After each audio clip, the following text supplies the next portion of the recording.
Assalamualaikum warahmatullahi wabarakatuh. Selamat pagi semuanya. Pagi Ibu. Waalaikumsalam warahmatullahi Waalaikumsalam wabarakatuh. warahmatullahi Pagi wabarakatuh. Ibu. Selamat pagi Ibu. Ibu, kita bertemu lagi untuk di mata kuliah Psikologi Kognitif dalam rangka nih untuk PDD UKT PT Video Pengajaran Sertifikasi Dosen tahun 2026. Di mana untuk kali ini untuk mata kuliah psikologi kognitif akan membahas untuk materi mengenai mnemonik.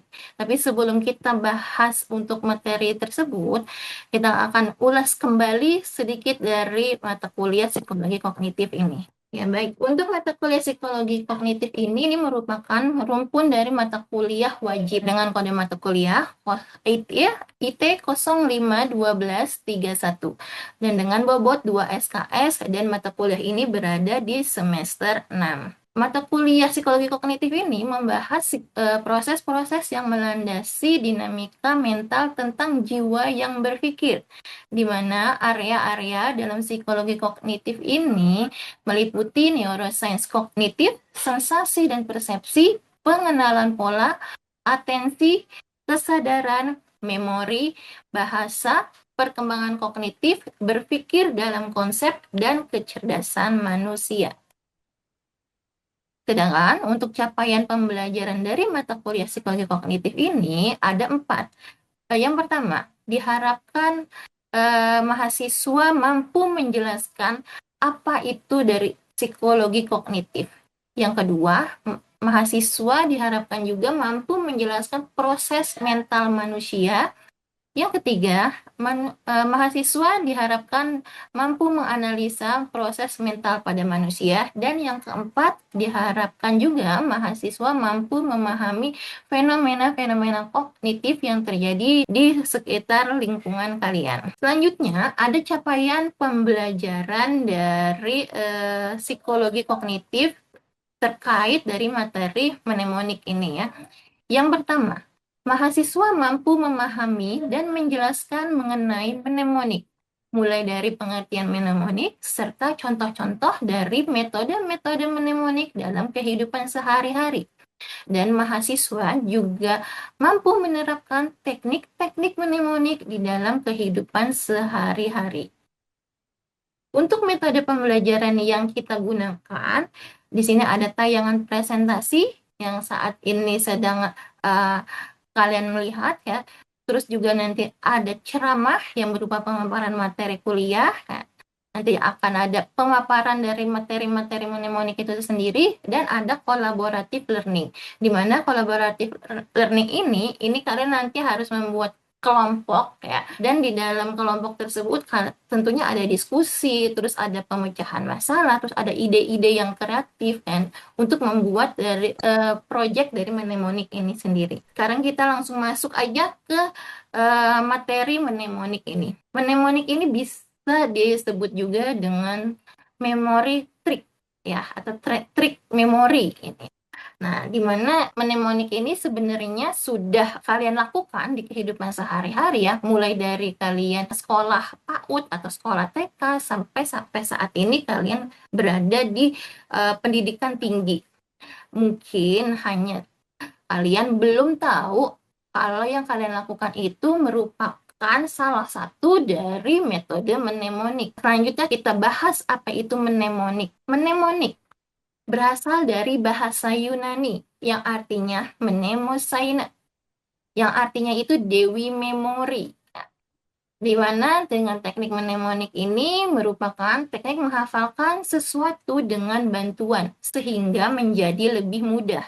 Nah, bantuan itu seperti apa? Nah, di sini bantuan itu bisa juga dengan pengandaian dengan benda, misalnya dengan cerita atau dengan membuat singkatan, kan atau membuat beberapa uh, huruf dari kata-kata ya.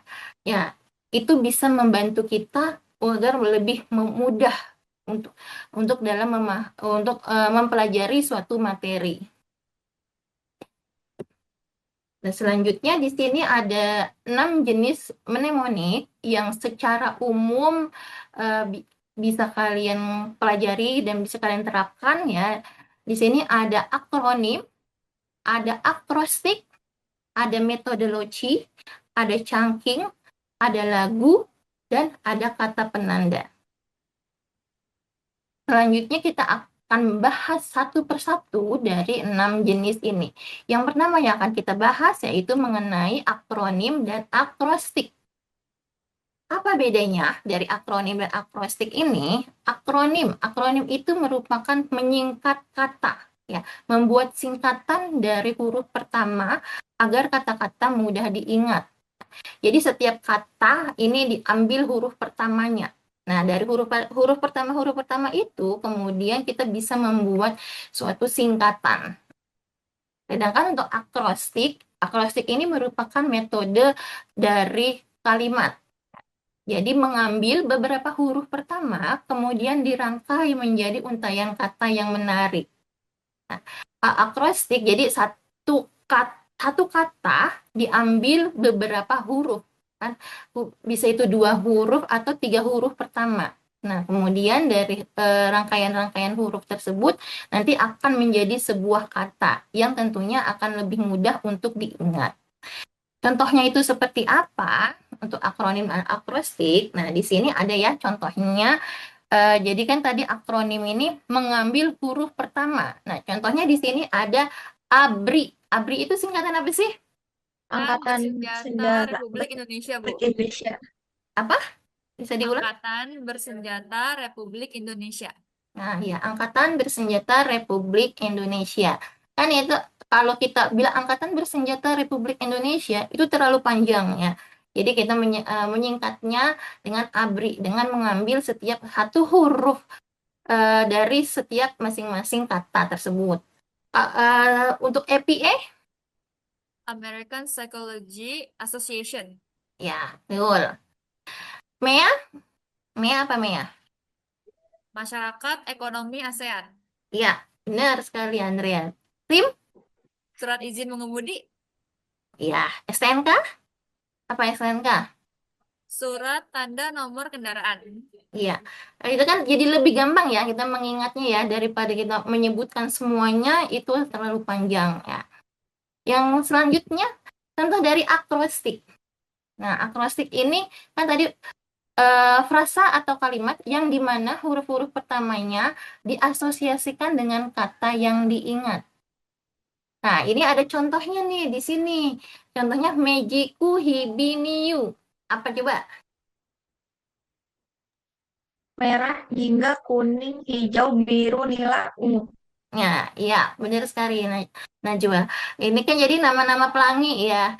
Jadi eh, kalau disuruh menyebutkan nama-nama pelangi, ya nggak perlu disebut merah, jingga, kuning, hijau, biru, nila, ungu gitu ya. Terlalu panjang. Jadi mendingan langsung aja menyebutnya Mejiku Hibiniu. Gitu. Nah, begitu juga dengan Jabodetabek. Kalau kita menyebutnya Jakarta, Bogor, Depok, Tangerang, Bekasi itu terlalu panjang. Ya, jadi kita menyingkatnya dengan Jabodetabek. Begitu juga dengan tilang, pemilu, jurdil, dan akabri, dan yang lainnya. Ya, itu untuk akronim dan akrostik. Sampai sini paham untuk akronim dan akrostik? Paham, Ibu? Ya, baik. Yang kedua, ada metode loci. Loci ini dalam bahasa Latin itu artinya tempat. Ya. Metode loci ini merupakan teknik mnemonik yang membantu seseorang mengingat informasi dengan cara menghubungkan informasi tersebut dengan lokasi atau tempat yang sangat familiar. Dan biasanya metode loci ini dengan menggunakan analogi sebuah penguraian cerita sehingga kita tuh lebih tertarik dan dapat dengan mudah menghafalkan kata-kata tersebut. Contohnya, nah di sini misalnya diminta untuk mengingat 10 kata yang berbeda dari urutan pertama dari rumah sampai urutan yang terakhir sampai boneka. Kalau kita minta diulang lagi dan tanpa melihat ini, tentu kita akan tidak bisa diucapkannya secara berurutan dan tidak akan terjawab semua. Jadi untuk memudahkannya kita bisa menggunakan metode loci ini. Nah, jadi dengan metode loci kita bisa menggunakan pengandaian dengan tempat atau lokasi. Jadi misalnya kalian bisa menggunakan lokasi, misal kalau kalian di rumah ini pertama kali lokasi yang kalian eh, singgahi itu di mana? Terus lokasi kedua di mana? Lokasi ketiga di mana? Nah, itu secara berurutan ya. Nah, dari pengandaian tersebut, dari lokasi-lokasi pengandaian tersebut, tentunya bisa nanti dibuat dalam sebuah cerita.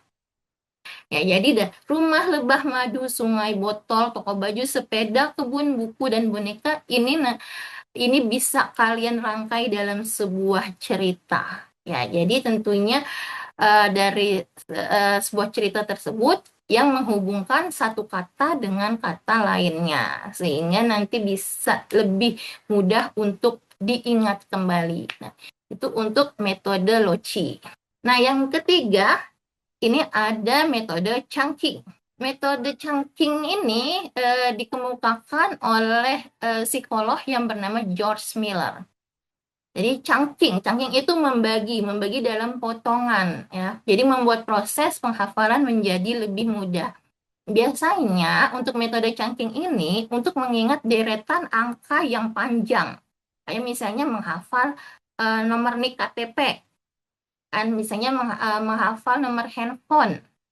Nah, itu kan panjang ya, apalagi nomor NIK KTP, nomor NPWP, itu kan ada sampai 16 ya, kalau nggak salah sampai 16 angka gitu ya. Nah, itu kan kalau misalnya kita sebut semua dengan sekali penyebutan itu agak susah. Nah, untuk memudahkannya dengan metode chunking ini. Jadi dengan pemotongan, bisa aja misalnya dipotong per 4 angka gitu ya. Jadi kita lebih mudah untuk menghafalnya. Kenapa sih harus ada pemotongan di sini terhadap angka-angka tersebut ya? Dikarenakan di sini memori otak manusia memiliki kapasitas yang begitu terbatas, sehingga perlu dilakukan pemotongan terhadap deretan angka-angka tersebut. Itu untuk metode chunking yang biasanya untuk deretan angka yang jumlahnya cukup banyak. Nah, selanjutnya ada rhyming teknik dengan lagu. Ini merupakan salah satu teknik mnemonik yang sangat baik digunakan ya. Apalagi ini diterapkan pada anak-anak kecil, kan, pada anak-anak yang masih usia prasekolah. Ini biasanya mereka akan mudah untuk mengingatnya, kan. Nah, untuk teknik rhyming ini menggunakan warna nada dan lagu, dia akan membantu memaksimalkan proses ingatan dan masuk ke dalam memori audio seseorang, di mana poin-poin dari materi yang untuk diingat tersebut bisa diubah dengan menggunakan lirik lagu yang populer dan bagian lagu yang paling diingat.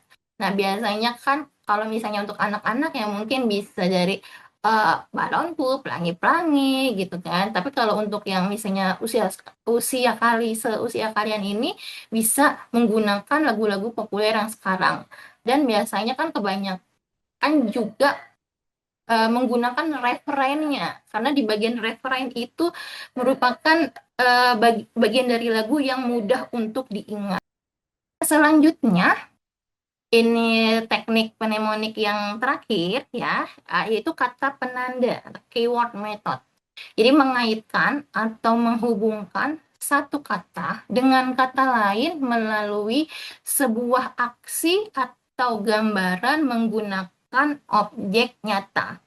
Nah, di mana kata penanda ini biasanya untuk mengingat rumus-rumus matematika, fisika, atau kimia, tapi lebih banyak misal ke kimia ya, yang biasanya tuh untuk menghafal sistem periodik ya.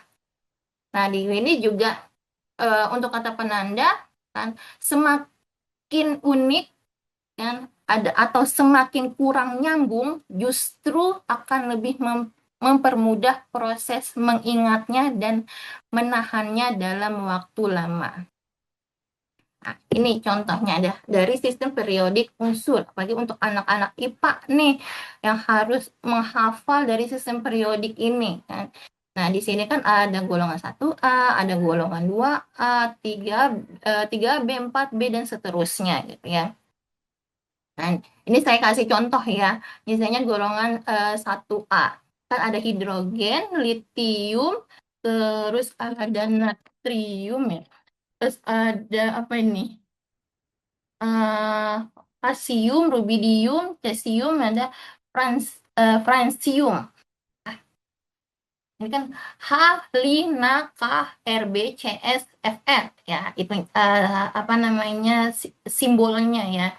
Jadi kalau biar bisa untuk diingat secara lebih mudah, mungkin bisa eh, dijadikan sebuah kata ya atau sebuah kalimat misalnya hari libur naik kuda eh, Ruby terus ini sesi Francis ya. Jadi kan walaupun di sini ternyata tidak nyambung kan, tapi semakin unik, tapi semakin mudah untuk diingat kan. Hari libur naik kuda Ruby sesi Francis. Nah, kemudian yang golongan 2A. Nih, juga ada BE, MG, CA, SR, BA, RA. Nah, misalnya ini bisa juga dibuat perumpamaan gini ya. Beli mangga, cari sirsak, bawa rani.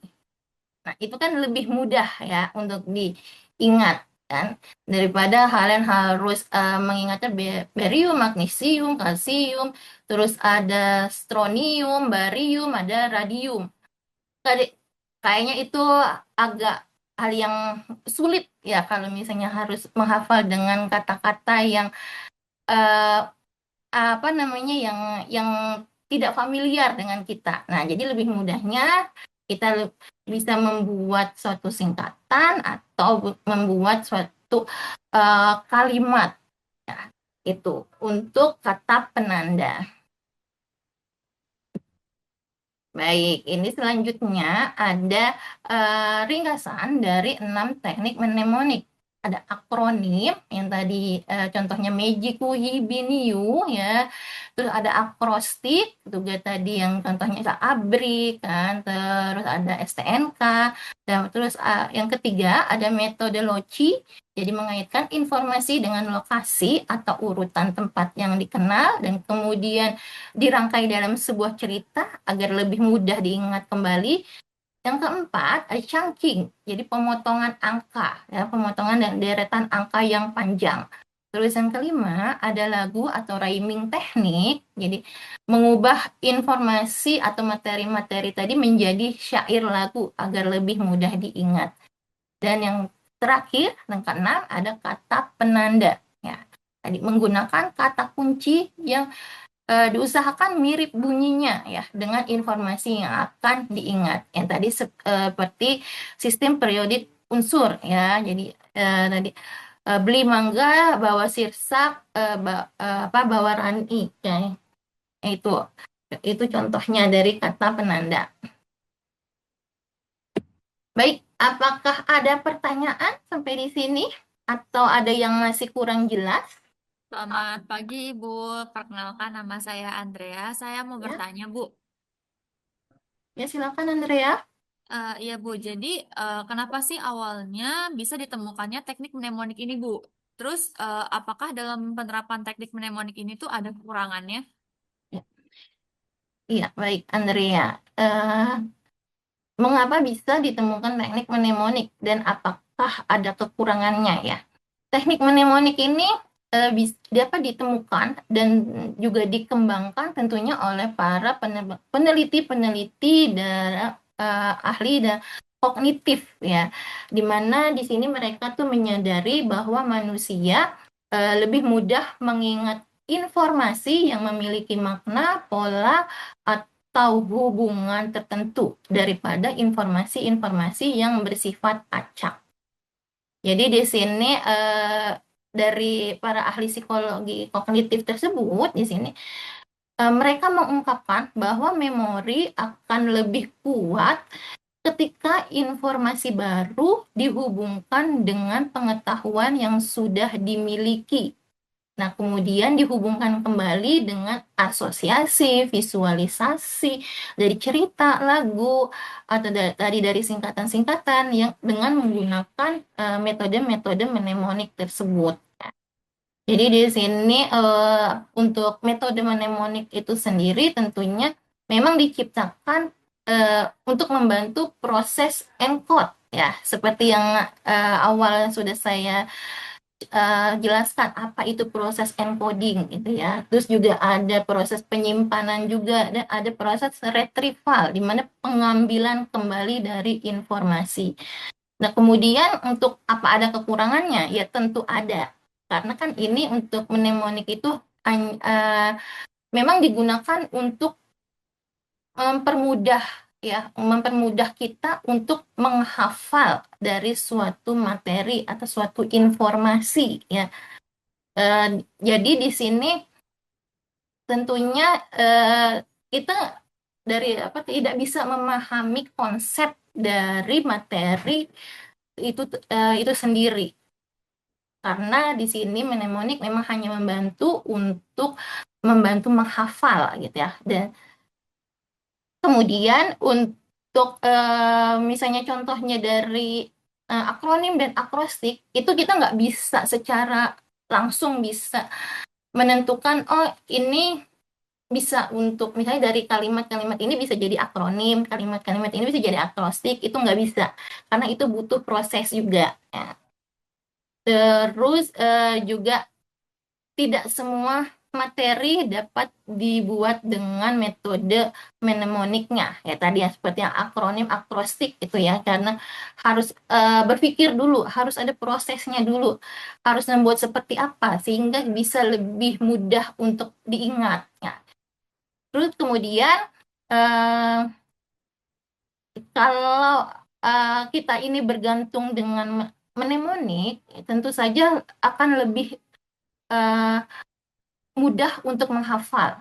Tapi untuk pemahamannya secara mendalamnya gitu ya, untuk memaknai dari materinya tersebut, itu kita akan kesulitan.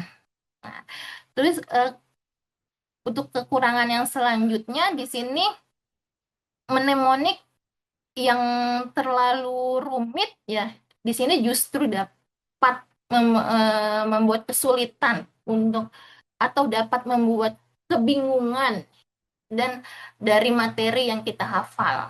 Nah, jadi di sini sebenarnya mnemonik ini lebih baik digunakan sebagai pelengkap pembelajaran, bukan sebagai satu-satunya metode belajar. Dan alangkah lebih baiknya lagi di sini lebih baik kita bisa memahami materi apa yang kita mau pelajari secara lebih mendalam, baru dengan pendekatan mnemonik ini kita bisa menggunakannya agar lebih mudah, gitu ya. Jadi kita paham dulu, baru dengan bantuan mnemonik kita bisa menggunakannya agar lebih mudah dan ingat. Ya, itu Andrea. Apa sudah jelas? Jelas, Ibu. Terima kasih, Ibu. Iya. Apa ada lagi? Ibu, saya Najwa Daniela, izin bertanya. Ya. Dikarenakan ada satu hal yang membuat saya penasaran dalam teknik mnemonik ini. Dalam teknik tersebut tuh, apakah terdapat perbedaan efektivitas antara penggunaan teknik mnemonik pada anak-anak, remaja, dan orang dewasa? Terima kasih, Ibu. Ya. Oke, Daniela, perbedaan efektivitas mnemonik dari anak-anak sampai dewasa ya. Ya, tentunya di sini ada ya perbedaannya ya. Karena kan dari anak-anak sampai dewasa mereka mempunyai sistem kognisi yang berbeda-beda gitu ya. Di sini tentu juga dipengaruhi oleh pengalaman. Kalau anak-anak kan eh, belum ada pengalaman atau bahkan pengalamannya tuh masih terlalu sedikit banget ya. Nah, jadi untuk anak-anak ini teknik mnemonik ini akan cenderung lebih efektif eh, bila menggunakan hal-hal yang lebih konkret ya. Jadi kayak lagu, gambar kan atau tadi apa nada-nadanya diubah gitu ya, atau dengan menggunakan cerita sederhana. Nah, jadi di sini anak-anak ini tentunya masih membutuhkan bimbingan ya dalam membuat mnemoniknya sendiri ya. Sedangkan untuk remaja di sini kan remaja sudah mulai berpikir secara abstrak ya, sehingga dapat menggunakan berbagai teknik mnemonik seperti akronim, akrostik, metode Loci, chunking kan, atau yang lainnya di sini. Ya, karena di sini pada usia remaja tentunya mnemonik sudah mulai lebih efektif kan, bahkan sangat efektif untuk mendukung proses belajar di eh, sekolah. Sedangkan kalau pada orang dewasa di sini mnemoniknya sudah lebih kompleks ya, karena memiliki pengalaman dan pengetahuan yang lebih luas sebagai dasar dia melakukan hubungan dengan sesuatu yang lainnya ya. Tapi di sini efektivitasnya pada orang dewasa tentunya juga dipengaruhi oleh motivasi belajar, terus juga ada frekuensi dia latihan, perhatian dia juga terhadap suatu materi tersebut, dan juga kondisi dari daya ingat masing-masing kan. Ya biasanya kan kalau orang dewasa eh, kondisi untuk mengingatnya kadang sudah agak lebih menurun ya. Ya, maka itu disesuaikan. Makanya tadi ada frekuensi latihan dan motivasi belajar kan. Jadi di sini sebenarnya prinsipnya dari mnemonik ini sama gitu ya, sama untuk semua kalangan ya. Tetapi jenisnya dan cara penerapannya saja yang perlu disesuaikan. Ya, itu Daniela. Apa sudah jelas? Baik, sudah jelas. Terima kasih banyak, Ibu. Baik, apa ada lagi? Kalau tidak ada, berarti ke yang bagian terakhir ya. Nah, ini ada tugas project based learning. Jadi, merancang strategi mnemonik dalam kehidupan nyata. Jadi kalian diminta di sini berkelompok 3 sampai 5 orang, terus membuat media edukasi yang menjelaskan berbagai teknik mnemonik dan menunjukkan penerapannya dalam kehidupan sehari-hari atau dalam proses belajar. Nah, di sini langkah-langkahnya eh, ada mempelajari tentang teori tentang mnemonik, terus ada mengidentifikasi materi yang sulit ya, terus ada minimal kalian memilih 3 teknik mnemonik, kemudian menerapkan teknik tersebut pada materi yang dipilih dan mengujikannya minimal 5 atau 10 responden. Itu bisa ke teman, bisa ke keluarga, bisa ke kelompok belajar anak-anak. Nah, itu bisa kalian terapkan. Dan kemudian menyusun hasil evaluasi dan memberikan rekomendasi. Nah, produk akhirnya di sini berupa video edukasi 5 sampai 7 menit. Itu ya untuk tugas project based learning dari materi mnemonik ini. Dan nanti dikumpulkan via G Drive. Nah, itu untuk tugasnya. Apa ada yang menanyakan untuk tugasnya?